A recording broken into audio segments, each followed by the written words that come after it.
On today's episode, little tales from the couch. Memphis, big win. We'll talk a little bit about my Trailblazers and All-Star Snubs, one of my least favorite pieces of content out there. Senior Bowl, draft stuff.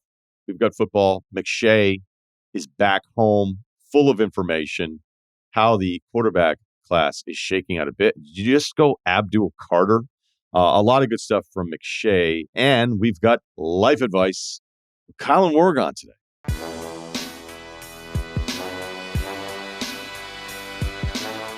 A little tales from the couch for you, but I'm not going to run around to everything that we saw the last couple nights. And don't worry, for those of you that love this, we will hit it hard post Super Bowl. So the main game that I was really into last night, although I did have a bit of a detour, was Memphis' comeback win against Houston. It was a fun game. And if you want to start doing the seeding stuff, which is way too early, but we can do it a little bit, looking at the number 2 seed now, Memphis a half game behind Houston after finally getting a win against the Rockets. You can get into, as I said, it's too early to do this, some of the 2 seed versus 3 seed stuff, being like, hey, is it better to be the 3 seed than it would be the 2 seed? You playing, again, this is, I've already said too early 3 times. Would you rather play, if you played it out, would you rather play one of the LA teams in a 3-6 matchup if that's where they were to land, as opposed to Minnesota figuring some things out, a healthy Dallas, a healthy Phoenix? Like, I can see how I'd rather play the Lakers than Minnesota and Dallas.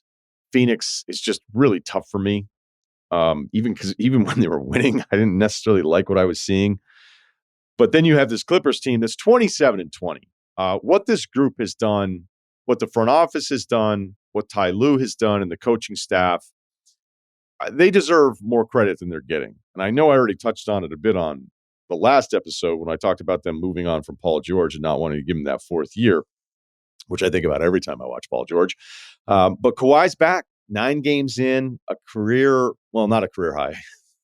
A career high 29 minutes would be not that great of a number, but it is a season high 29 minutes the other night when he had 27 at San Antonio in that win. He played in his first 4th quarter in the Phoenix game where they took him out, and had they kept him in, maybe they get that game too. So it's not like they've been just pushing as hard as they possibly can here in the standings, but they've found a way, whether it's the high hard usage again, but Norm Powell, who we can get into some of the all-star stuff here at the end a little bit, but then also having just multiple wings that they like. If you look at the defensive numbers, did you know that the number 2 defense behind OKC, the LA Clippers, OKC's an insane 3.4 points better than the number 2 Clippers. Like, the gap there is ridiculous. Last 10 games defensively, the Clippers are number 1. So maybe you don't want the Clippers, especially if Kawhi, who you saw it look better than just the first games back when he was barely playing, to see him go off for 27, not surprising based on what I saw in some of the Phoenix minutes there. So back to the Memphis-Houston part of this. Memphis had lost 3 straight this season to Houston. Guys missing all over the place. If you go through those things, like whenever I look at like the season series and I try to get ready for the playoffs, looking at this stuff, like, I just have to keep going back and back and back. It's like every fan base will just go, yeah, but we didn't have this guy. And we're like, yeah, I know, I'm right. It's like, it's just impossible to keep track of. Last night, though, no Ja for Memphis. For Houston, no Şengün. I did wonder as I was watching it, I was like, what's a bigger loss? Is it Ja? Not maybe this season of Ja, but, the best version of Ja is probably the bigger loss, because the way they run their stuff offensively, so much of it's through Ja, where Houston's depth, also Vince Williams is missing games. Gigi's been back, not afraid of letting it fly. We'll take it easy on him with some of the shot selection. Maybe he just sees Aldama get those shots up and he's like, well, I might as well take a couple if he's going to keep shooting like this. One of the things I was looking at, and again, this is off some of the draft stuff with Zach Edey, but we had a lot of debates about Edey before the draft. And then you find out, like, he's definitely going lottery, especially that year, 24, for a weird draft class. And then he starts putting up some numbers, and then it kind of turns like back the other way. It's like, oh, all of you people that doubted him. And my thing would be, okay, his floor is good, but is his ceiling anything more than a rotational big? Or do you envision him being like a starting center in this league, like playing 30 minutes.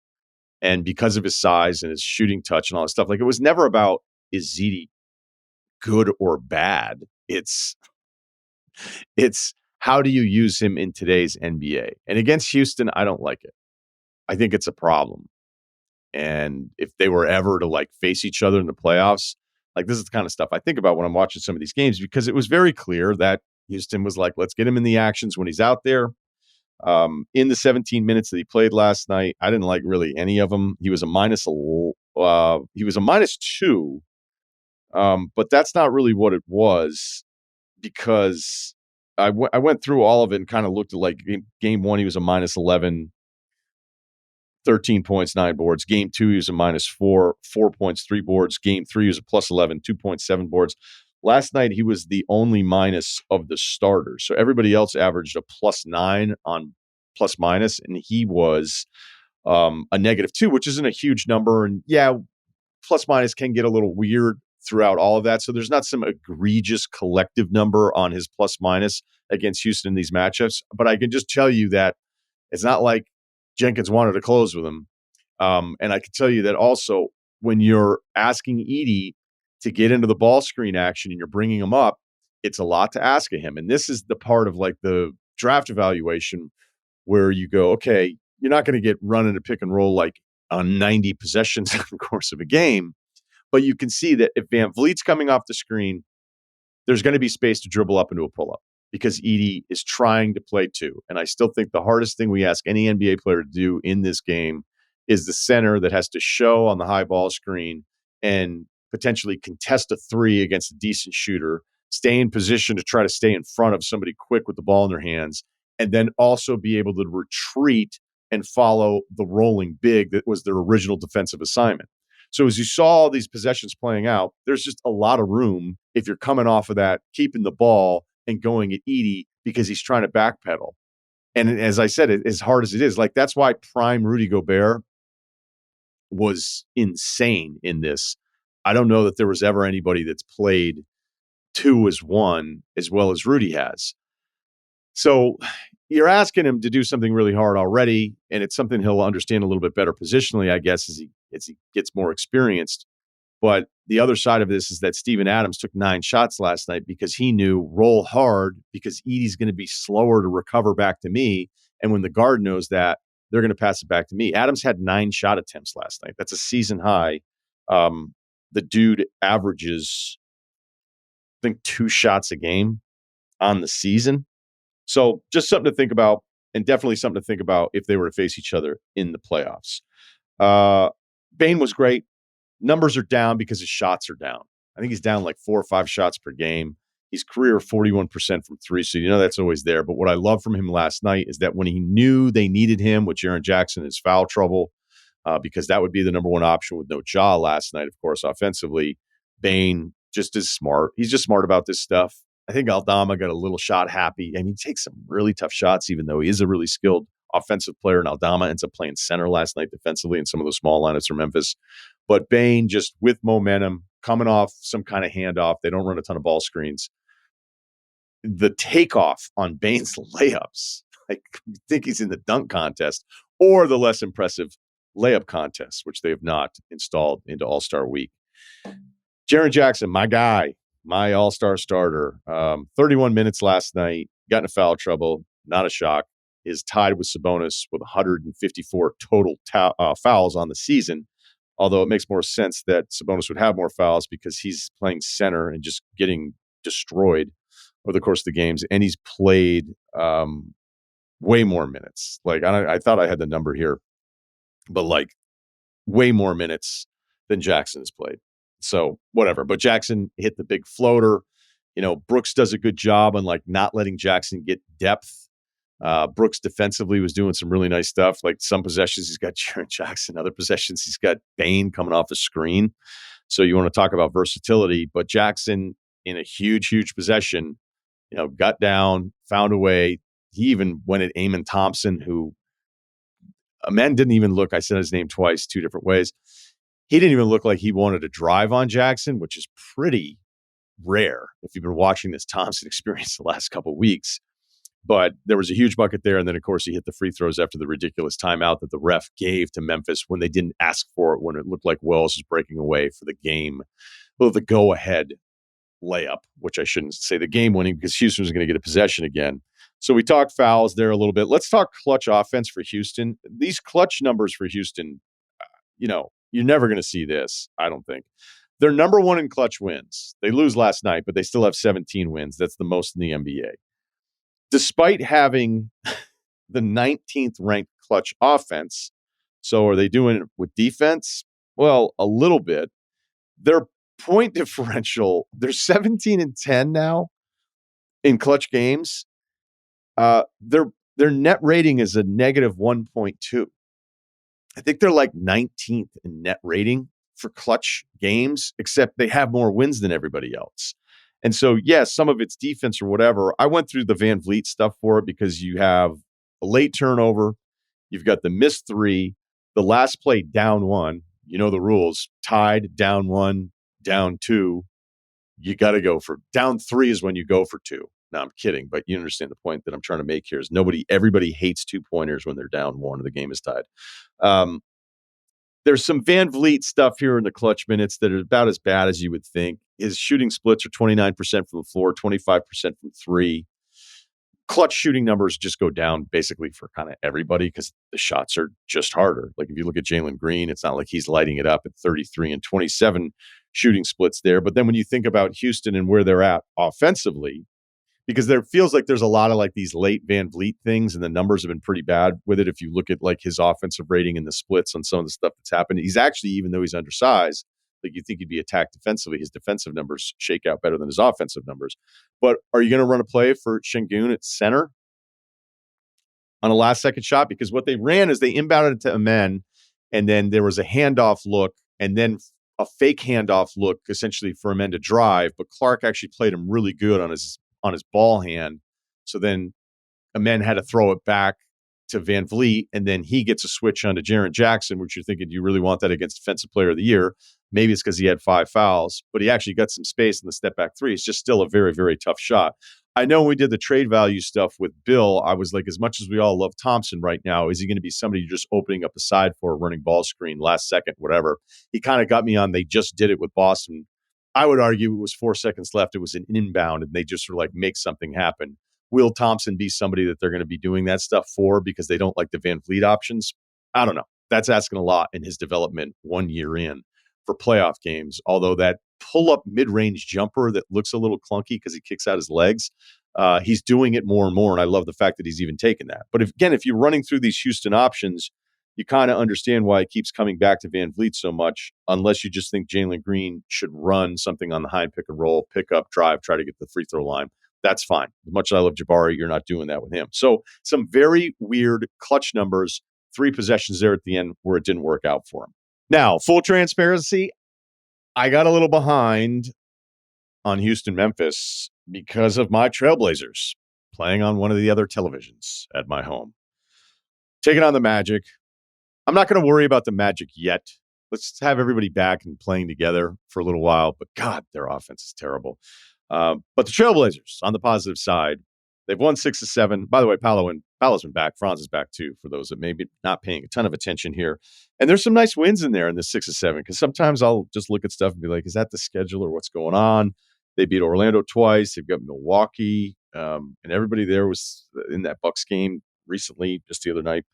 Chicago, a Miami win. So it's not just that. If you look at this stretch, this could be the stretch where you're like, hey, that was the stretch that cost us Cooper Flagg, if you're a Trailblazers fan. Although, look, realistically, with their record, they're 7 behind, 7, I guess, wins ahead or losses behind the bottom 4. So I don't know. I just think they're just probably too good to have had one of the top 4 chances at landing in there. The defense, by the way, because it's not the offense, they're 21st in offense the last 10 games. They're 8th on defense. And if you actually really want to dig into this 7-game stretch for the Trailblazers, during the 7, again, winning 6-7, they're the number 2 defense in the NBA. You want to know who number 1 is? You're never going to guess that.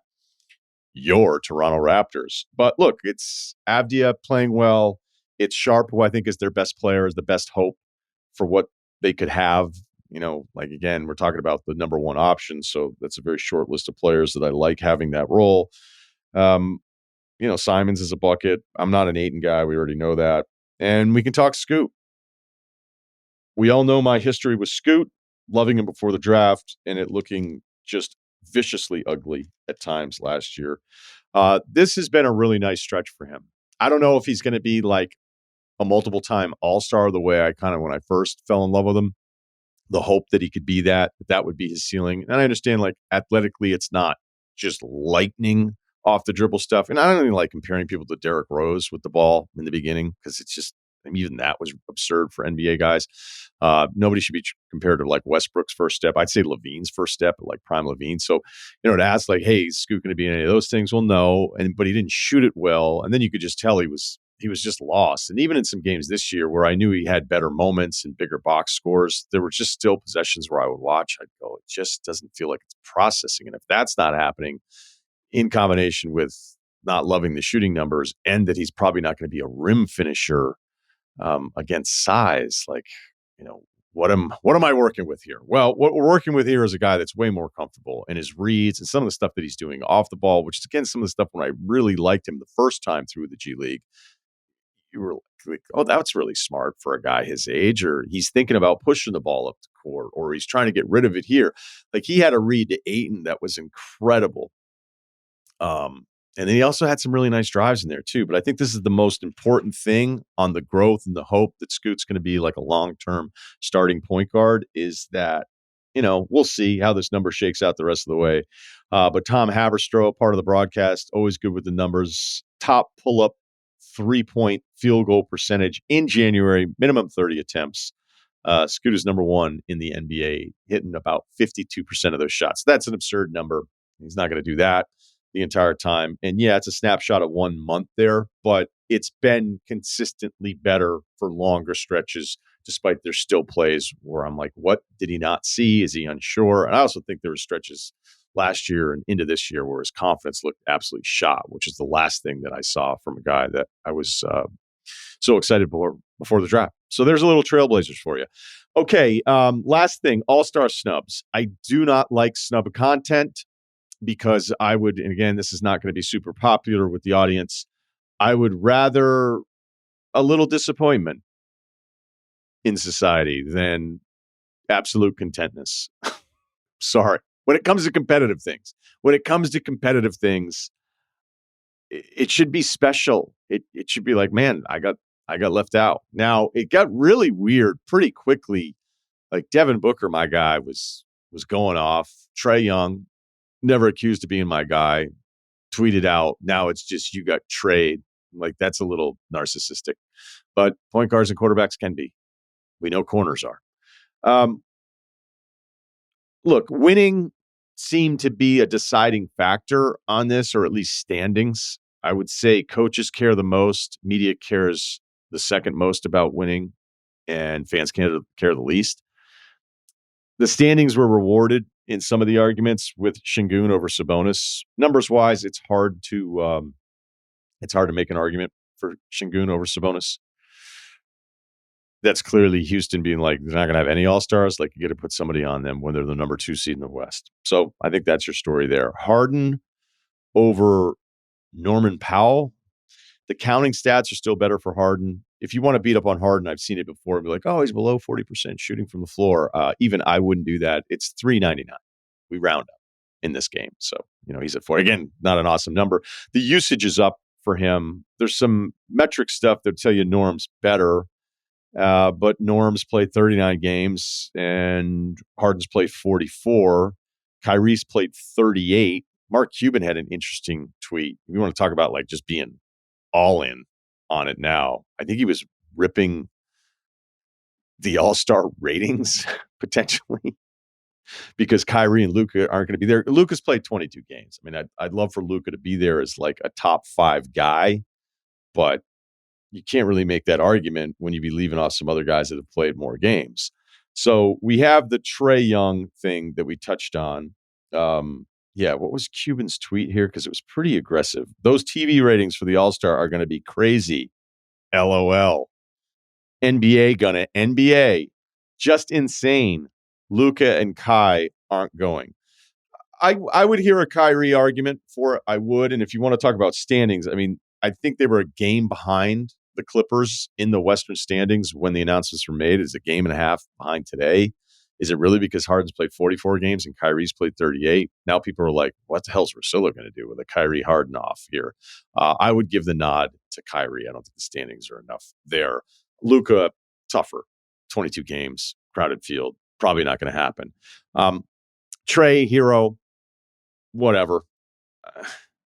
I like probably Trey better than Hero. Not going to get super worked up about it.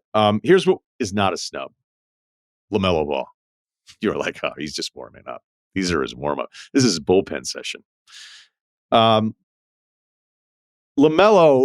is not an all-star. The coaches agree. Your kids don't, but the coaches agree. He's also played, even though I know the counting stats are really impressive, he's played 31 games this year, and the team stinks. So it's not like he has all of his averages with a full slate of games and a team that's in the play-in. They're not even in that. Here's a stat that you need to remember if you're a LaMelo guy over 14 years old. I looked at it because I was like, you know what? I want to see where this number's at right now. This is a massive stat. LaMelo takes over 34 field goal attempts per 100 possessions. All right. So if you go the per 100, which is like a good indicator if you're like looking at minutes, because every now and then I'll like look at Cam Whitmore's per 100. Like, how many shots is this dude taking? Because he takes a lot. I think Cam Thomas last year, I had him fourth. Although Cam Thomas can make some shots. All right, I'll give him that.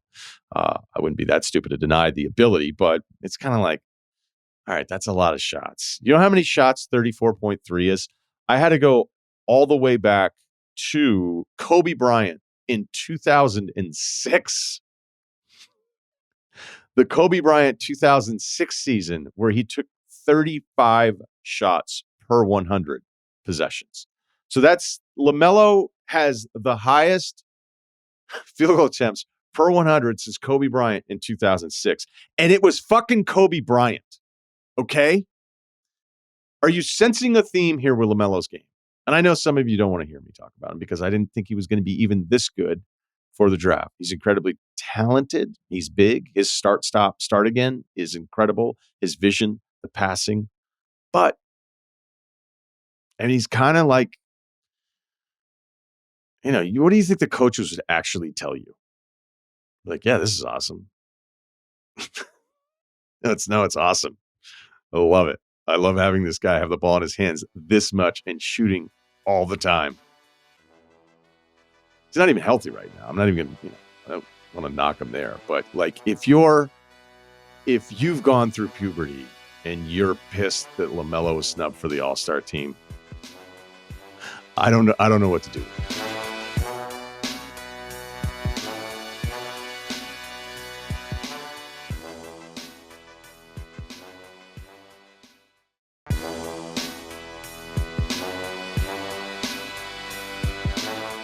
We've got Todd McShay. It's been a bit, fresh off a Senior Bowl visit, so he's back in familiar territory.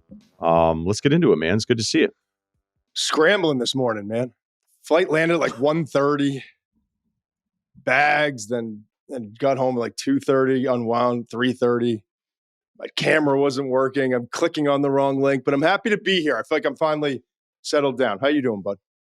I'm good. So I was watching, again, the McShay show. He was with Steve Minch throughout the week, watching the video. And I was watching the quarterback episode, too, because you guys got multiple days with all these guys. It just feels like Jaxson Dart is the headline of the entire experience. Yeah.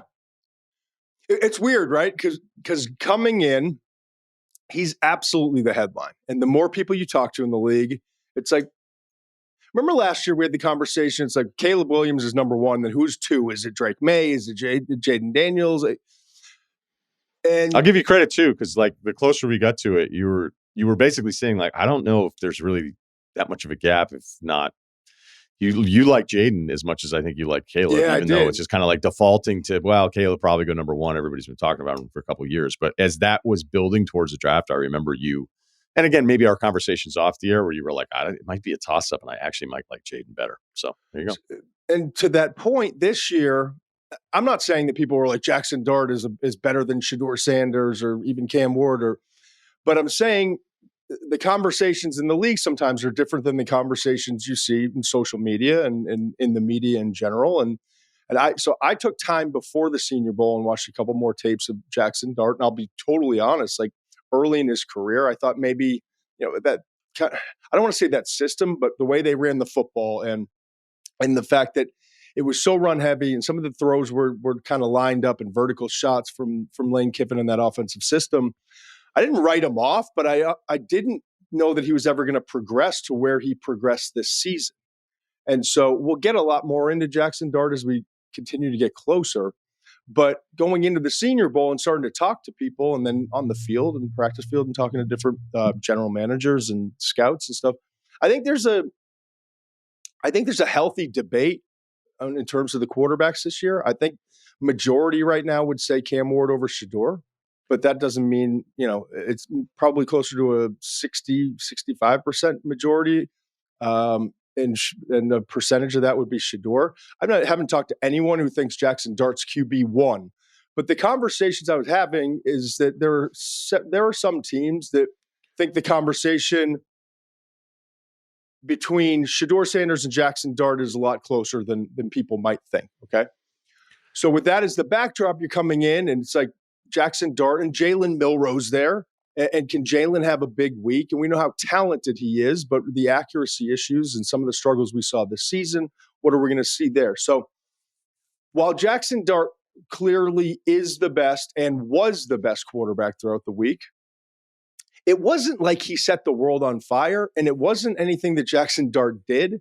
It's just kind of a progressive week there, right? Like the first day is installs, and there's a lot of kind of figuring out who the receivers are and getting on the same page with them.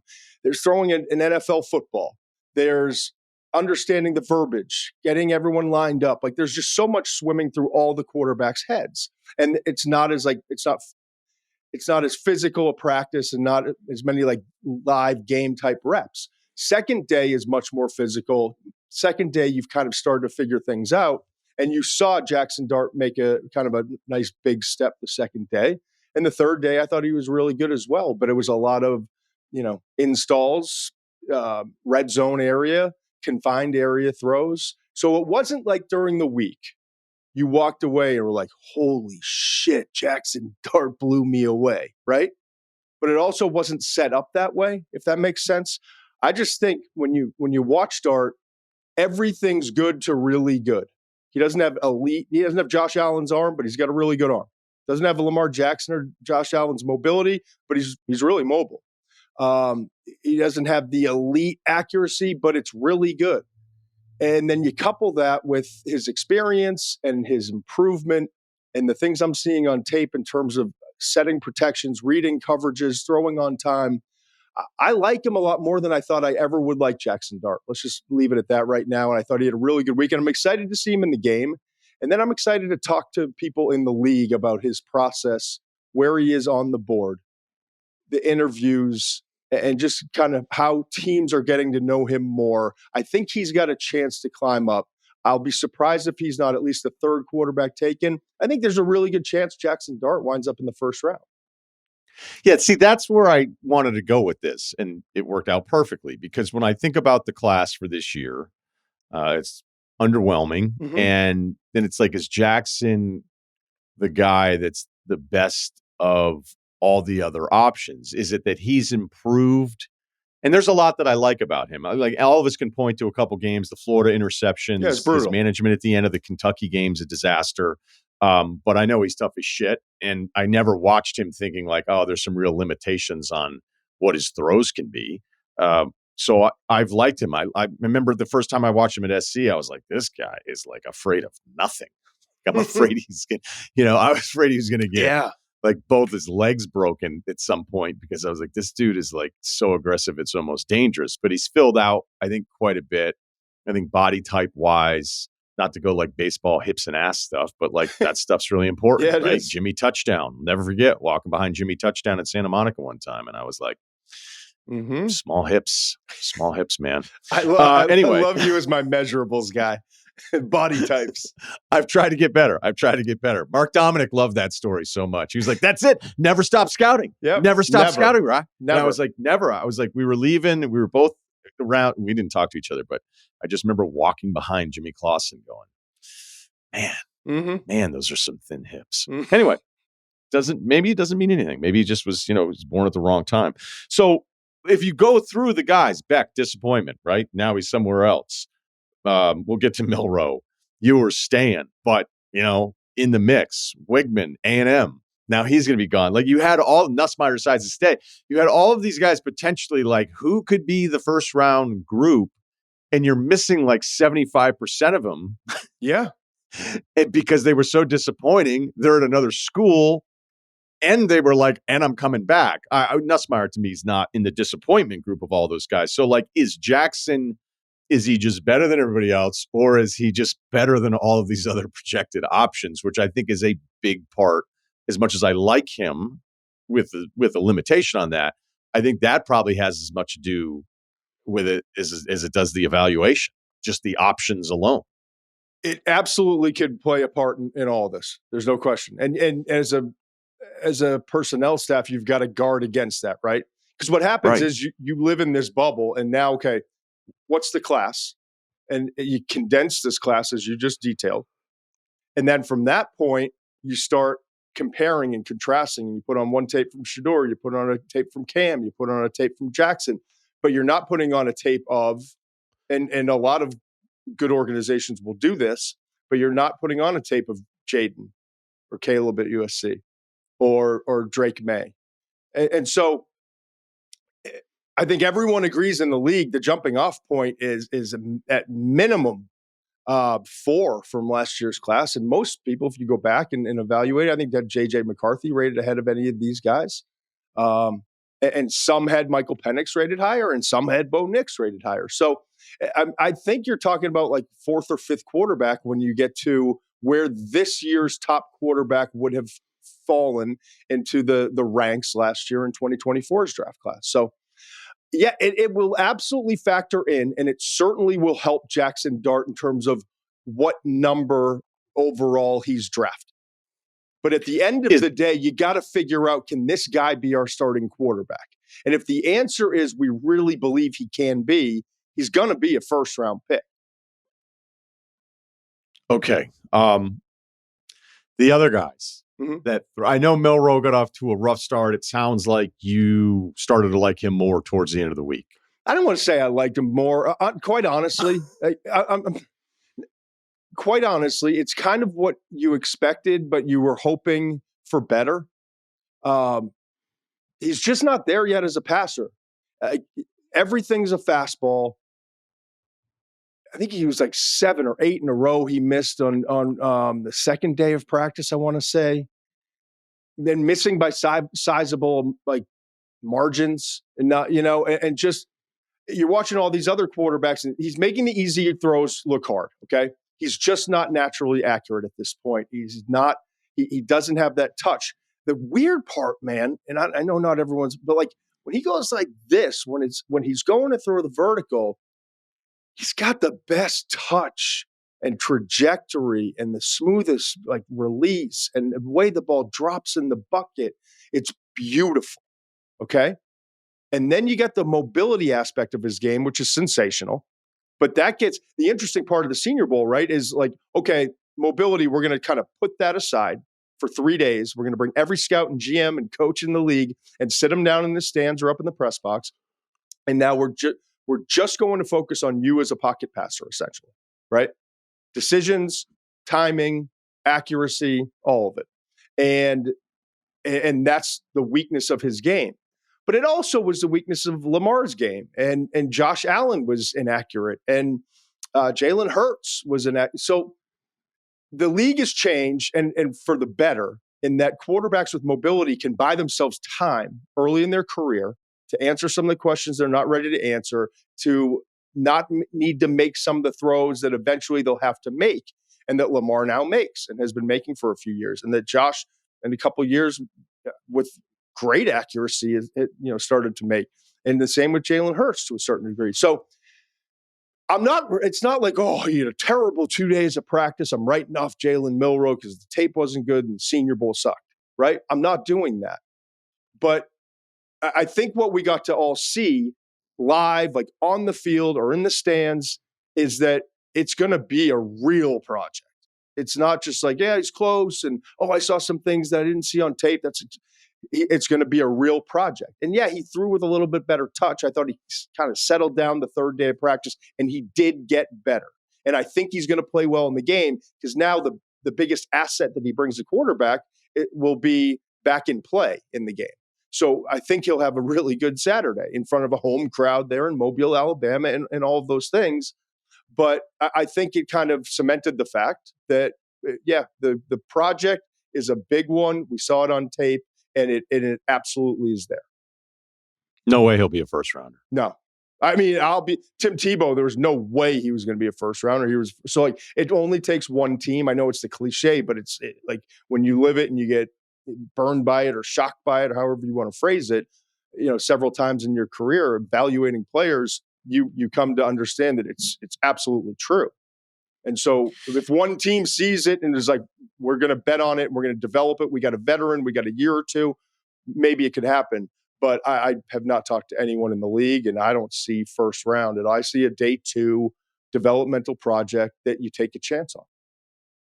Is there any, and I know it's, leans into gossip a little bit, but as the draft order settled and it's all these people, like different, are there any theories, consensus things that you can share with us that it's like, this is something that people think could be an option, whether it's the quarterback order or it's one of the quarterback needy teams going, we don't even like this group. Like, we're not going to maneuver around for it. I think everybody kind of looks at like the Cleveland situation. And at this point, like, it'd be one thing if it was just Watson's contract, but now it's his health. Mm-hmm. But do they just go, we don't care. We're theoretically taking a knee on this position and drafting Abdul Carter. I think the question that a lot of people in the league outside of Tennessee and Cleveland are asking is, are they just going to take the best football player? Is it going to be a little bit more like 2022, was it, with Pickett and that group, Malik Willis, or are we going to see a team just, hey, we need it, he's the best here. And listen, I don't want to say it's not like Cam Ward, Shedeur Sanders, Jaxson, like they all have starting potential. They're just not at the level of guys we've seen in kind of recent years, and especially last year, right? But to answer your question, there's a lot of questions around the league. You got Abdul Carter sitting there. And I know they came out and made the quote of, we're not going to pass on a generational talent. Well, like, and by the way, is this is at number 1 with Tennessee? Yes, at number 1 with down, Tennessee. Right. Just take the best player. And generational talent, I think everyone initially was like, well, Travis Hunter's a generational talent.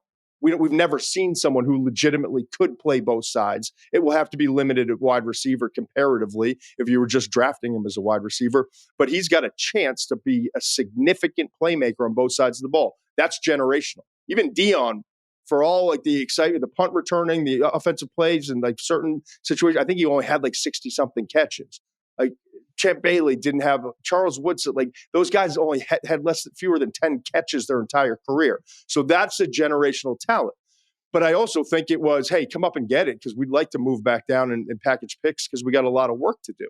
So there was some gamemanship there. So the questions are, almost the consensus question is Tennessee going to kind of do the right thing organizationally and take the best player?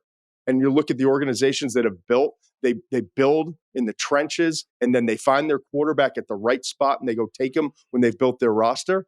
Or are they going to take the quarterback in Cam Ward at number 1? I think there's a consensus around the league because of the urgency with the people making the decisions that if one of those top 2 quarterbacks is available at 3, the New York Giants, they're taking. That's what I keep hearing. And I feel good about that. I'm not going to say anything more, but I feel good about that based on some conversations. Okay. I think that's where everything's kind of leading right now with the top 3 picks. Cleveland, again, if you're staring at Travis Hunter versus Cam Ward, I think Cleveland's more likely to take a quarterback than maybe Tennessee is, because Tennessee's got a chance to either A, move out, or B, take an elite player in Abdul Carter at the second most important position on the field. He's a stud. I mean, with one arm, he was still wreaking havoc in that Notre Dame game. I don't know what the film's going to look like there, because you can see how limited, because there was one moment where he got turned in and you could see like it kind of reset him where it hurt again. Yep, I saw that. And you're like, this dude is that hurt. And the way they were trying to line him up, it was almost like, can you go out there and play with one arm? And he did. And if Tennessee took him one, if I'm a Titans fan, I'm like, you know what, this is actually awesome, because in theory, get somebody who can just wreak havoc off the edge here for a bunch of years. And I'm with you. Like, it's just changes everything that you can do defensively when you have this absolute mismatch on the defensive line. But it's not exciting.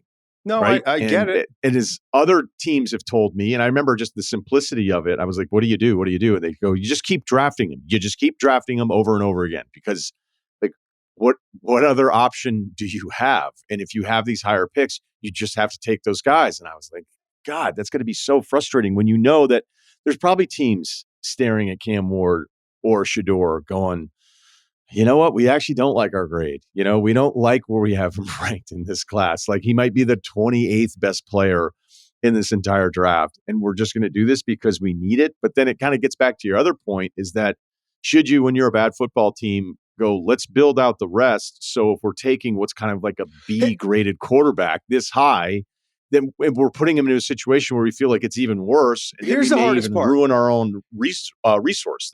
Here's the hardest part, bud. And I think you can relate. Actually, I don't know in the NBA that you can relate to this, because it's a much more individualized, right? I think one of the hardest parts in all of this is being honest with yourself. Okay.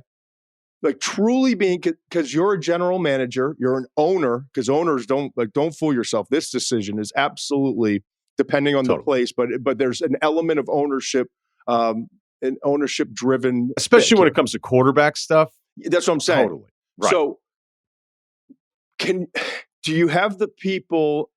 Do you have the people? Do you have the power? Do you have the strength in your convictions? But most importantly, do you have the ability to be honest with yourself? Like, if I'm Tennessee ownership, if I'm running the organization, do I have the right guy to develop him? Do I have the talent around him? Are we ready to do that? Like, can we do what Washington did this year? I know Cliff Kingsbury's, there were question marks coming in. It didn't have great success in Arizona and the NFL in first half of seasons, and then people would figure him out second half of season, all those things. But does it marry with what we have?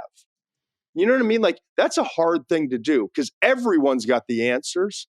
And I'd like to think if I put together my staff and my personnel people and my coaching staff and had everything in place and believed in it, that I would believe that we could do it, right? Yeah, see, like, I love this, by the way. I'm really enjoying kind of like the thought of this, because if you're, like, you probably bring in the GM like the first time, you're like, hey man, it's going to be your call. And you could even see like an owner deferring you in your first draft with your staff, because he just wants to like set the tone that it is going to be your call. But then you're 8-9. You don't have a quarterback. And I'm not even talking specifically about Tennessee. I'm just saying, like, this team, right? Whatever this make-believe 8-9 team is, the quarterback was terrible. The salespeople are like, hey, we're actually starting to like not get as many renewals. Season ticket people are on your ass. And there's just all these different things where if you're the talent evaluator, you want, like, hey, do you want me to make the right choice or the wrong choice? It's like, we want you to make the right choice, but we want you also thinking about all these other dynamics of the business. And that's where, like, a couple bad years, you don't have the quarterback. Then the owner's like, I know I told you it's your call and you're going to have autonomy and all this kind of stuff, but like, we want a quarterback. We want a quarterback. Like, that's why I thought the Joe Shane access that we had in Hard Knocks with Giants ownership and them being like, hey, we really don't want to see Saquon in Philly. And Joe Shane's like, yeah, I get it.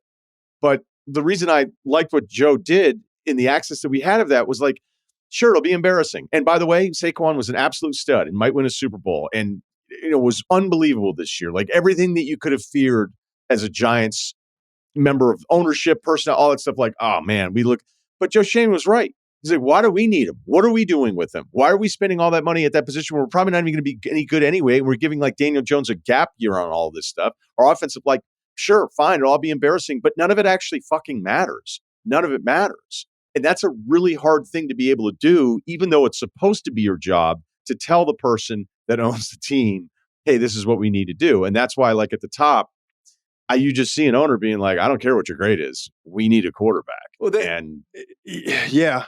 And there's not a lot of people in the league. Everyone's got the answers, right, in the league after, every personnel person you talk to in the league is like, oof, you see the Hard Knocks. And, so it's like everyone's always throwing darts and daggers at other people.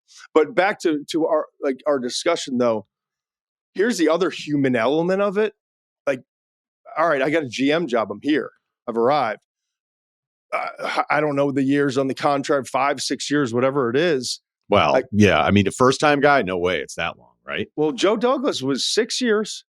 So I don't know. Really? I've got to look at it. But my point is, like, even bigger picture, not just Tennessee, but if any team sitting there, there's two things that are running through your head that's in addition to your actual evaluation that can skew the evaluation, right? The first thing is, all right, I'm the general manager. This is my first year as the GM, right? And the product on the field is going to be what if we don't draft Cam Ward? Will Levis, a retread veteran, you know what I mean? So that factors in. And then the second part that factors in is like, all right, yeah, I could go draft a great player in Abdul Carter, but we're gonna suck again. What if I take a hack here and it works out? What if we hit strike gold and we got a Jaden situation, or even like the promise of a Michael Penix or Bo Nix? You know what I mean? What if we have that in year one and we can start then building? And now I get 4. It's like that pot of gold, right? It's like now I get 4 years on this, 4 more years after his rookie year, and now I feel good about him. And there's momentum, and I've got his rookie contract. He's worth nothing against my cap. And I can plug free agents and go draft picks and all that stuff. And so it's like this enticing thing that can draw you away from what probably is the right decision, which is just draft the best player in the draft who also happens to be a pass rusher,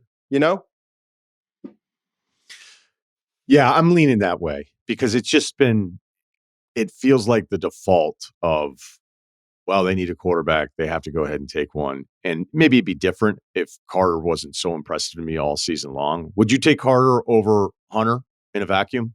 Yeah. Yeah, Hunter's going to be a playmaking, really, really good cornerback. I actually think he's a better wide receiver, but I think it's harder to find corners. And I don't think if you're going to, if you're planning on, and you absolutely need to plan on him being different than anyone we've ever seen before, you've got to find a plan, but you've got to do it as your folks would say, with load management. And that's going to be the trickiest part. It's going to be the trickiest part of this whole thing because everyone wants to see him play 140 snaps a game in both sides of the ball and all that stuff. Well, now he's tackling NFL running backs and NFL tight ends and NFL receivers. And like, is he going to hold up with that frame? He's already nicked up his shoulder and been dinged up here. So like, you got to figure out a way to keep him healthy. And I think that's going to be the tricky part. He's going to be a really, really good corner and a difference maker. And he's also going to offer you something on the offensive side. You're hoping it's 20 or so snaps a game, maybe 4 or 5 targets or 3 or 4 touches a game, right? I think that's probably the realistic view. But with Abdul, you know what you got, and you've got an absolute stud as a pass rusher and just like intangibles and everything that he brings. And it's not hard to find. It's not like this a unicorn, but when you can get one, you get one. Okay, I'm going to stay on Hunter here because anybody that grew up playing baseball, you'd be asking your dad, be like, "Hey, how come whatever?" Like everybody knew the best athlete on the team was the pitcher who then played shortstop, right? And he was the best hitter. And then in high school, it's still the same. I don't know what the college numbers would have been, but at that point, it starts becoming more and more specialized, and you're just convinced. You're like, nobody can do it. Like nobody can do it. Like I think Madison Bumgarner is somebody who I used to love watching hit as a pitcher. He hit 100. He 103. It's his career batting average. And then Ohtani comes along and is MVP, Cy Young caliber, and you'd think, okay, was this just everyone thinking the impossible was? Or there's something that was actually possible, because Ohtani proves it's possible, that everybody just accepted that it was impossible. Is it something with American sports? Like, how is it that Ohtani was like, no, you're going to do both and you're going to be fine? And granted, he's not pitching now because he got hurt, but and how many years in? How many years in is that? How many years in? I think he's 6 years into his career. Yeah. Could be 7. So in a physical sport, I just think I think there's a lesson there too. How long can you do it? Sure, but go ahead, I know it's a different sport, right? So this was his 7th season. He did the thing we all had agreed on that can't be done. Mm-hmm. What is the argument? Is it just the snaps, the physicality of it? I mean, because like we know, like there are corners that never tackle anyway. Mm-hmm. So is it just a old school resistance to the idea that he can do what he just did in college? Or is there something more practical that I need to understand? Talking to people, I think a lot of that old school stuff has been pushed out. The more we sat down with Nick Caseria and we're going to do a whole GM series, right? Part of the McShay show. I sat down. We kind of started it out with Nick Caserio and Eric DaCosta with the Texans and the Ravens, respectively. They're general managers. And just talking to those guys and obviously having conversations with a bunch of other guys, not interviewing them. I don't we went through this like old school, right? And the movies were made even about baseball scouting and football scouting and all the conversations. We had this era of like these old crusty scouts and blah, blah, blah. And then we started to get a little progressive. And then it went through this, I don't know, let's call it 5-7 years of like the nerds versus the meatheads, like the analytics versus the football. I study football tape, right? And we went through that phase. And I think we've actually, in the last couple of years, man, like I'm here to announce, I truly think we've gotten to the sweet spot of personnel. I think coaches and scouts are more understanding. When Nick Saban talks about how he's completely like retrained his whole way of dealing with players and being understanding and worrying about this and that, and you talk to scouts and general managers and you talk about like the analytics and the miles per hour and the zebra technology, and you talk about all the different things that are being implemented. And talking to Eric DaCosta and said he has 124 data points that he puts into a cocktail and it spits out, and that doesn't decide where they're drafting him. But he was talking about how, the grades matter, but then within that grade, that bucket of grade, like that helps to sort them out. So like, I think we've gotten to an era in scouting and personnel where like people are open to everything. And are seeking more information, but how to utilize it properly. So with that all as a backdrop, I haven't had one conversation where it's like, Dion couldn't do it, Champ couldn't do it. I haven't had any of those conversations. There's trepidation, there's concern about just holding up physically. But everyone I've talked to has had a progressive mentality about, it's going to be fascinating to see with all the technology we have now and the bands they play and the heart monitors and all the technology from every single movement on the practice field that everyone makes and the way they monitor these players, figuring out that sweet spot for Hunter, a player like that. How many plays can we play him on offense? How many plays on defense? How many reps does he get in practice in order to keep him fresh? How do we do that instead of a 12, 13 game season for a 17 game season in the NFL? So like there are people who are fascinated and intrigued about Travis Hunter as this like new experiment and how could we do it? But with it comes concern that you don't do it the right way. And instead of just getting a great player on one side of the ball, you wind up messing the whole thing up. Yeah, fair. You know? Good answer. All right, last couple minutes here before we finish up. If I'm a fan and my team needs this position, I should be thrilled. And then on the other side, the units that you feel like are weak. Running back is loaded, and so you don't need to get one early. If you want to get Ashton Jeanty, he's phenomenal from Boise State, and I think he's different. So it's worth the pick somewhere in the top 20. Is it a Jahmyr Gibbs type different or even better? I think could be I don't want to say more complete, but like a more of an every down. Like Gibbs ideally can keep that rotation going to keep him healthy and all that. But we saw when he wasn't how dynamic and explosive he is. But yeah, I mean, he's going to be a top tier running back in the NFL if things go well and there's just a little bit of help in the offensive line. Like he's that type of player. Travion Henderson from Ohio State, man, talking to people in the league, he could easily be RB2 in this class. But the bigger point is that our running back classes, I've never seen anything this deep at the running back class in 25 years. So you can get really good guys later in the draft. Coming off the Senior Bowl, I think two positions really jumped out to me. And it's in addition to all the other guys, right? But the tight ends were kind of a big hit. Let's just put it that way. The tight ends, Elijah Arroyo from Miami, my goodness, he looks the part. He's an F tight end. He's athletic. He can get down the field. He's smooth. You had Fannin from Bowling Green, had an awesome week there. Harold Fannin, highly productive, like record-setting production. That Penn State game. Yes. When you do that tape, because for whatever reason, I watched that whole game. I think it was because it was early with Penn State's offense. I wanted to see what it looked like. It was ridiculous. It was like, hey, we have one guy.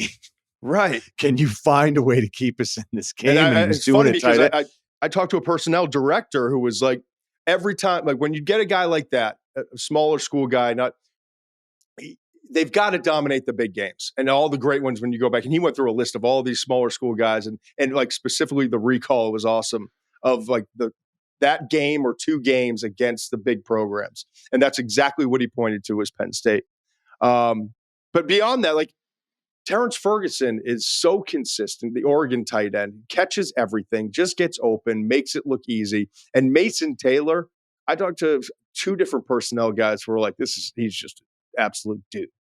And so all of those he's guys, a total stud. I mean, I don't know why they got away. Maybe it's because all the receivers LSU had over those years, but my God, like when he first came onto the scene, I'd be shocked if he's not like a really productive long-term NFL player. That's what everyone in the league thinks. Everyone's like, scouts are like, kind of glad that they didn't feature him that much because maybe we can get him in like early second, you know. But that's not even including my point on this too. Is Warren is just phenomenal out of Penn State, right? Mechanicsville, shout out. I mean, we were all over it all year on him, so this is the least surprising thing. And then Colson Loveland. So like this tight end group has turned out to be really good. Then the defensive line, like it was dude after dude after dude at the Senior Bowl, and that doesn't even include. We talked about Abdul Carter, Mikel Williams, right? Jalen Walker from Georgia. Like those guys weren't there. But I'm looking around and it's like Mike Green from Marshall was friggin' dominant. I mean, won almost every single rep against good offensive. He plowed. I don't know if you saw the clip against Connerly, who's going to be a first-round pick, the Oregon offensive tackle, just ran over him. And that was the highlight, but there were so many other plays. Shamar Stewart is quickly becoming one of my favorite players in the draft. He was there for the first 2 days from Texas A&M. Long, physical, tough, powerful. Then you got all three Ole Miss guys, starting with the defensive tackle, Walter Nolan, who's going to be a first-round pick, right? So you got all of those guys, and then other guys are stepping up, like Oladejo, right, from UCLA, number 99, a Mike linebacker for 3 years this year. He breaks out as an edge, comes to the Senior Bowl, is outstanding. Donovan Ezaraku from BC had an awesome week. This guy, Darius Alexander from Toledo, 305. long, body beautiful, defensive tackle, can play all over the defensive front. Body positive, fired up watching these guys. And that's not even including like all the SEC guys that were there and just doing what they do throughout the week, like Deion Walker from Kentucky and Tim Smith, Alabama's a big, powerful guy. Omar Norman Lott, Savion Jones, Jared Ivey. Like, it was wild to watch. This might have been one of the better defensive front groups I've ever seen at the Senior Bowl. Okay, my man, The McShay Show. Check it out on Ringer, Spotify. Subscribe. They got some good video going, a lot of good recaps from all the Senior Bowl stuff. So I'm glad it was a great trip. Thanks for the time. I appreciate it, brother. Talk to you soon.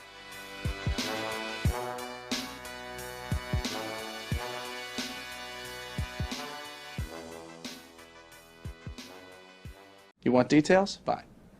I drive a Ferrari 355 Cabriolet. What's up? I have a ridiculous house in the South Fork. I have every toy you can possibly imagine. And best of all, kids, I am liquid. So, now you know what's possible. Let me tell you what's required. We've got Kyle. We've got Wargon. Ceruti still in Mexico. I sent him a text, or he sent me a text this morning and asked me something. And then I was like, wait, I had a work question. I go, are you still in Tulum? And he said, yes. So you know what? Enjoy Tulum. No work questions from me. Our email address is lifeadvicerr@gmail.com. Today's Life Advice is brought to you by Amazon Business. And before we begin, here's my first piece of advice. You absolutely need to try Amazon Business. Amazon Business offers smart business buying solutions so you can spend more time growing your business and less time doing the admin. I can see why they call it smart. Okay, let's jump in. We covered the spectrum on the last episode, from children's books to breast augmentation.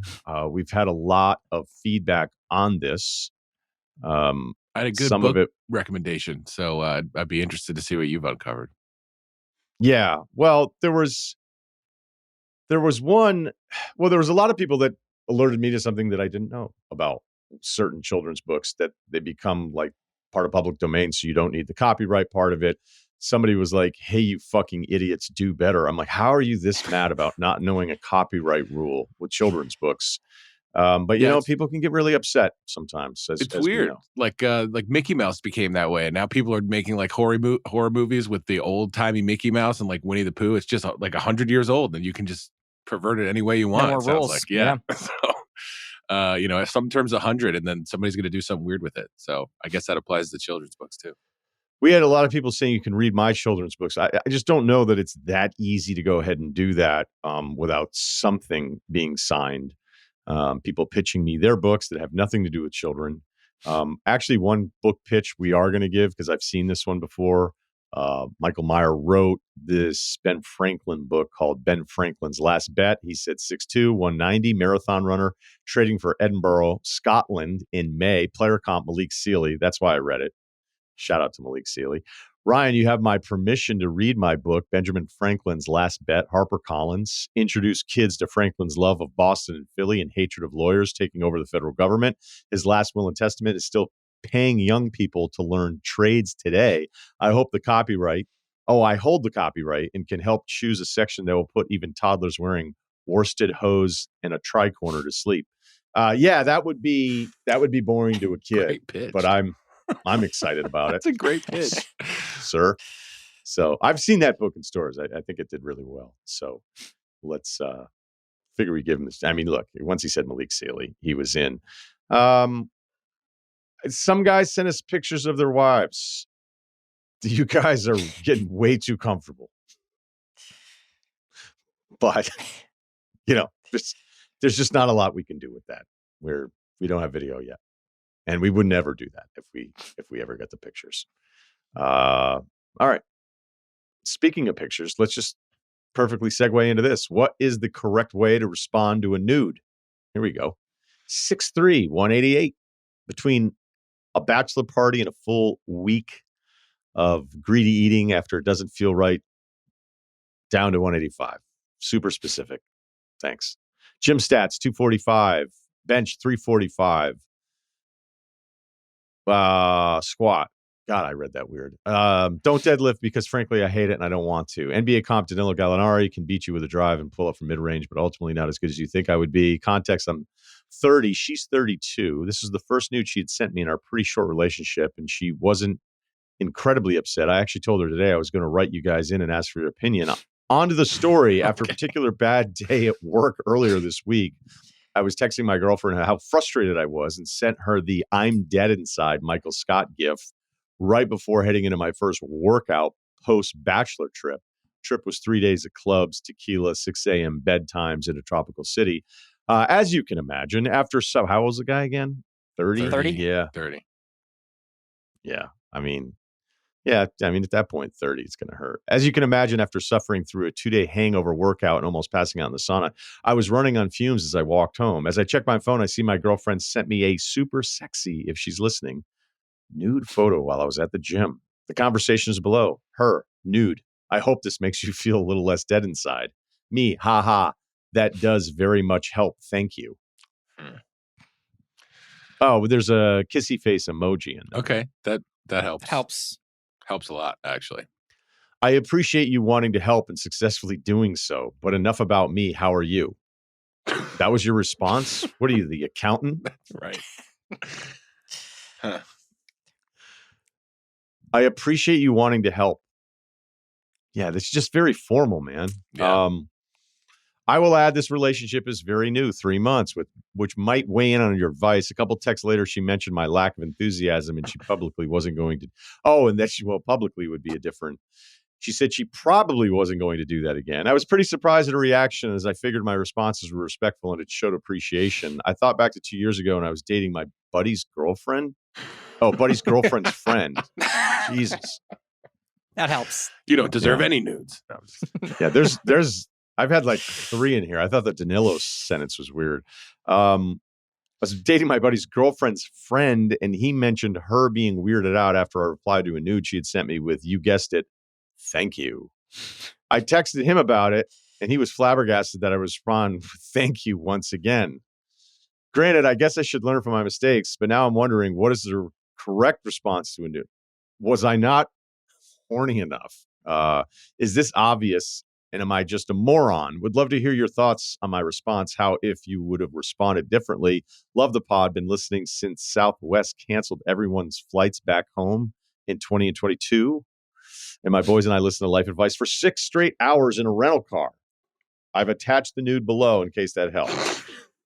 Damn it. He did not. Very funny way to end it. Sorry that I mangled your email a couple different times there, but we're getting fresh here. Fresh, long day. All right, Kyle, why don't you take the lead on this? What do you think the correct way to respond? Well, there's 2 avenues. I'm not going to cover the second one. If this is going to launch into a full, you got 30 minutes to sext and we're going to close the door, that's a whole different thing. Not going to get into that. Then I think you maybe get a little more in depth with your answers. Maybe see the bubbles, the text bubbles going for a little longer before you respond. But I think if this is just like this is a fun point of my day, I think maybe to keep it light, it's like emojis and GIFs. I was thinking maybe the Chris Pratt emoji from Parks and Rec, where he's like that one. You know what I mean? You want to show you're excited. Works. Yeah, you want to show you're excited, but you don't want to, over What about talk. Chris Pine? Yeah, I mean hotter, but I don't know if he's doing anything with his face that would warrant replying to an impromptu nude. But I think emojis, maybe like a thank you, smiley face, something like that. If you guys have been together longer than that, I would say maybe throw a love you in there, but he said it's new. So maybe that would be a weird time to say the first I love you. But yeah, I like keeping it light, showing that you're happy. The very formal, thank you, ma'am. And a good day to you. I don't think you don't want to be given like a handshake emoji. Right. Correct. I think hearts, the heart eyes, just showing her that she took a step, and you don't want that kind of spontaneity to be crushed, which it sounds like you may have just crushed it. She's like, well, I'm never doing that again. So I think you want to show that you're excited without being a creep. But yeah, I think emojis like a thank you, whatever, would be good, but not the Dwight Schrute, it is your birthday, period, banner, right? Yeah, I mean, it sounded like she thought you were having like a bad day. Like maybe tell her like, hey, this like made my day. Like, like show like some enthusiasm. Can't wait And to see you what later. I'm confused about is like, did he tell her that he was sending this question into us after she sent him this? It Yes. sounds like they had a whole conversation about it. That doesn't seem like the right move to me. I Is think it it's a possible great you have no move. game? It could be totally possible. Well, no game isn't accurate. No game is Got the not pick, yeah. accurate. Yeah, right? no, 'Cause, you're this, right. Right. This is the second time that he's done the exact same thing. It's incredible that he's just trying to be really polite. He's trying to avoid being creepy when he's kind of getting the green light to be creepy. Yeah, if you overreact, be like, this guy's Right. a loser. Well, you act like you've been there Right. before. Right. So he's trying to keep a poker face, I guess. Right. Like, are you into cannibalism? Like follow up. It's like, whoa, dude. I just got out of the shower. Like, huh? I just think it's really funny that he's trying to be like super polite and not cross any kind of line. And now he's talked himself into just being like the HR of nude recipients. And so that's tough. Well, yeah. I mean, look, you've done it twice. Adjust and tell her that. I think that's what you need to do, is that you need to tell her, like, I didn't know what I could do. I didn't know like how you wanted me to go with this, but I think you have to be in that moment, like incredibly appreciative of the person that you're with opening up that door, right? You have to show the appreciation. And again, it's a generational thing where like it just becomes standard operating procedure when you're south of a certain age. Although I still think one of my favorite ever pandemic tweets was when the guy was like, if you're asking for nudes during the pandemic, guys, seriously.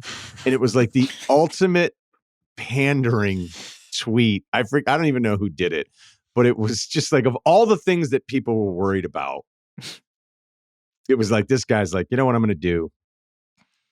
I'm going to stand. America needs this. Yeah, I'm They going to need to stand hear for this. decency. I mean, it's probably not as bad as this one writer that tried to tell millions of Americans to just bail on Thanksgiving. But I don't know, man. Don't let there be a third time. Okay. Next time, just to text her. back 8 out of 10. Right. Wow. 8 out of 10. Yeah, That's no. the dumbest thing. I know. Oh, you were kidding. Yeah, Kyle. it was a All joke. right. Very That was a good. Very good joke. Sorry. Yeah, you just have to learn. You've been invited to into a room, man, that you need to open the door to a little bit more. Yeah, peruse the That's all. gifts in your iPhone app and just see like just one that you'll have in your back pocket and be like, Have oh, like this 5. is perfect. Yeah. Maybe Yeah. type in like, I got a new photo. See what comes up. Probably nothing. Mm. Do you send her the one that says, if you don't hawk Tua, I don't talk to you? Just mess around with some prompts and see what you like. And then when this comes up, you'll know exactly what to do. Big Cat turned 40 yesterday, so he sent me that one yesterday because I was like, now that you're 40, you can send old memes, 2-week-old memes. That's good. It'd be incredible. And so he sent me that one. And I was like, that might be even too new, Right. because it's the first thing. I think it's not your eyesight. It's what should I send? And then what you think is sendable. Just the threshold is lowered quite a bit on all that kind of stuff. So I think that's probably the best advice. Have like, again, I kind of hate the word, but like angling toward mild horniness GIF responses. Huh? Is that good? Yeah. Did we nail it? I think that's right. Let's move on. Dating advice. No, I don't think we're reading this one. All right. I gotta search for it. I know where it is. We'll find it. Joyride with sister and log on wrong.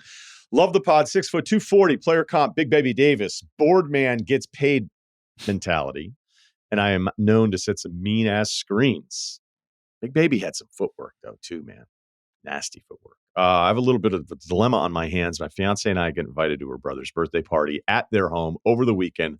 Her brother and his fiance. So I don't know if he changed the names or not, guys, but let's call her brother Gerard, and the fiance will be Minnie. All right. Interesting choice. Very nice. Yeah. So Gerard and Minnie. Very nice. I've always gotten along. We had some drinks, celebrated her brother's 28th birthday. Everything was going well until I was outside alone, ripping a heater, Marlboro Red. Shout out. Wow, Kyle. This guy does not fuck around. And when I was approached by my soon-to-be brother-in-law's wife, the conversation was pretty normal until she suddenly said she was bored and wanted to show me her new car and suggested we go take a look at the vehicle. I work at a dealership selling cars, so I thought she was wanting to show me some specs and get my opinion on her new vehicle. We have always been cordial and friendly with one another, and I've always thought she is a nice girl and nothing else. After showing me the car, she suggested we go for a joyride, and I was pretty buzzed at the time and thought nothing of it. So we both got in her vehicle and took it for about a 20-ish minute ride around the town. Nothing happened. We listened to some Jelly Roll, her favorite artist. Where are you guys at with Jelly Roll? No, Okay. Blind spot. their existence. I know he's had quite a big couple of years here, but I got a blind spot. But again, I'm stuck in like 2012, so I don't know. All right, no Musically. problem. Just asking the crew. Told a few jokes, kept everything lighthearted. When we got back to her house, we were greeted by my fiance and Gerard, both of whom had concerned looks on their faces. Gerard looked visibly upset, but was trying to hide it by saying, "Whoa, guys, where did you go?"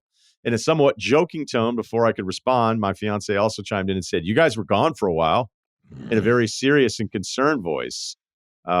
Minnie laughed it off and said she was just showing off her new ride. And I responded by saying what a great car she has and commenting on how she got a great deal on it. From that, this poor guy, he's just trying to have a Marlboro Red. And now everything he does looks guilty. Yeah. Seriously. Maybe I've never just seen cigarettes. windows go down that fast. That's incredible. I'm trying to think what cigarette could he have been smoking where he would have gotten the benefit of the doubt. Not that one. Probably not Cools. Parliament's out. From that point forward, the night was incredibly awkward. But we all managed to keep tensions at bay. On the ride home, my fiance informed me that she was pretty upset by the entire thing with Minnie and asked me several questions about why I went on a ride with her. I laughed it off jokingly and told her I was being nice. Didn't want to make things awkward by saying no. My fiance proceeded to tell me how much of a whore Minnie is and that she has a history of being unfaithful to Gerard. Well, with a name like that, you know. She then asked me flat out if we did anything. I was disgusted by the suggestion and told her it's a ridiculous accusation. She had nothing to worry about. Since that night, things have been pretty awkward around my fiance, and she keeps side-eyeing my phone when I'm on it. Well, you probably wouldn't be texting her immediately afterwards if you had done anything. Did I mess up by accepting this joyride? Any tips on how to manage the situation going forward would be greatly appreciated. You're just going to have to go full siege mentality here. You have to go on the offensive. You have to go, hey, we got to get this right. We got to get it over with right now. What's on your mind? Like, lay it all out. And then this is the last time we're going to talk about it. Because if you're going to hold me, because of somebody else's track record, when I'm assuming giving you the benefit of the doubt as an emailer, a clean track record, nothing to ever suggest. Now, you could just be dating somebody incredibly insecure. You know the answer to that already. And it doesn't mean it's the worst. It just means that things like this happen. There's just all this stuff, and it can be in your own girlfriend's past, because anybody that knows has been out there in the wild. There's just some people that are so defeated by previous experiences that literally you're starting at such a deficit that everything that you're doing is kind of being questioned, and it completely sucks. Now, in this case, like, this isn't somebody you're just dating. This isn't a 3-month nude, right? This is your live-in deal, right? The whole thing. So is this new behavior, that's actually kind of better if it is. Obviously, it is better than if it's new behavior, because then you can just go, what is going on with you? And just because of what her track record is and the stuff that's happened with your brother and all that, like, it has nothing to do with me. Has nothing. Do you think I would do that? Do you think I'm that stupid? And Ken, the problem is with women, really, I don't know, men or women, because I doubt women would just be smart enough to never say it. But if you were a man, it'd be like, hey, if I'm going to do it, you think I would do that? And then it's like, well, now you just admitted that you're going to do it. Now you have a whole different argument, much more serious. So then what's your plan, stakes. Todd? Right. How are you going to pull it off? Yeah. Right. So who is it? You can't let it linger. I know this sounds a little mean, but you almost have to make them feel guilty about ever thinking it. and be so determined to go, like, I'm not giving because you didn't do anything, right? You didn't do anything. We're giving you the benefit of the doubt. You didn't do anything. And you have to be like kind of forceful about it. And I know this sucks in the dynamic, but look, people get into arguments and all that kind of stuff. This is one of those deals where you're like, let's go. Let's go. Say it all. And I'm just going to let you know right now, like, my goal is probably going to be making you feel bad that you even thought it, which is, I know it sounds shitty and mean, but it's probably the right way to go. End it. Nip this thing right now. Yeah, I think the overt way is definitely the approach. Definitely bring it up. Be like, listen, I can tell, I can feel that something's off, and for multiple reasons, let's talk about it. You can even be like, I'm a people pleaser. Sorry, like these people are attached to your family, and we're going to be, this is a forever thing as far as I'm concerned. So, I didn't want weird feelings with somebody attached to your brother, so I just tried to keep the peace, and it seemed okay. So I think you can like go that way. It's like, dude, I was doing this because I want to feel like a part of this family and whatever. Like, I didn't know all this other stuff, and we could talk about whatever you want, but just maybe there's a way to seem like you were a good guy. Maybe you were just like, listen, I didn't want her to go by herself. She was buzzed. I was just making sure everything was okay. I think there's a ways to show that you're a good guy in this situation, as well as like, hey, say what you got to say, because we can't. I don't know if it's been a month has passed, if it's just been a couple of weeks, but like that's a gross feeling when they're just acting different, and you're like, until this is solved, it's just going to be this. It's not going to fall away. So I think definitely you're go on the offensive, bring this up instead of how many passive aggressive things can be exchanged between you two before somebody starts yelling about it. Yeah, based on the information from the emailer did nothing wrong. And I think you just need to like make that super clear that, all you did was go for a drive. Like, that's all. Like, that's his business. It's his industry. Did the emailer even know that she was being unfaithful? Like, did he know that she was being unfaithful? Or I don't know. Did the girlfriend inform him that after? We don't have that information. We don't know. So like, I think you just gotta, nothing happened. You gotta trust me on this one. Won't happen again. We'll steer clear of her, but I didn't do anything wrong in the moment. All we did was go for a drive. Just trying to keep this family close. You know what I mean? Yeah. Or a lead on a trade-in. I know your family, but I think that transmission was a little... Was hoping for a December to remember. Yeah, something wonky in there. Oh, Jesus. Maybe nice not pull, that Mike. phrasing. Yeah. Nice pull. Yeah. That's really good. Was that Lexus? Yeah. I had a Lexus once. Hmm. Traded in, left some stuff. Sales guy was like, hey, I think I left like a couple portable speakers. And they, didn't see it. It's like, nothing against Lexus. It was the one guy that I had.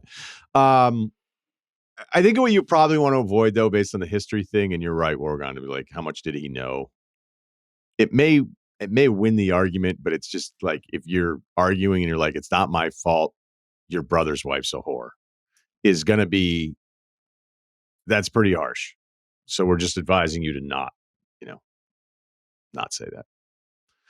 Man, we might edit that out. I didn't even like saying it here on the pod.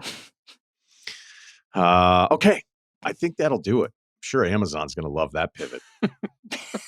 Yeah. 15 seconds later. And thanks to Amazon Business. We'll cut this part out. Yeah, I think we cut it out because I don't want to say that and then go right into Amazon. So let me give you a different out. How's that sound? Yeah. I think ultimately the goal should be in all this kind of stuff. And like, this drives me crazy. It's like the relationships are hard enough.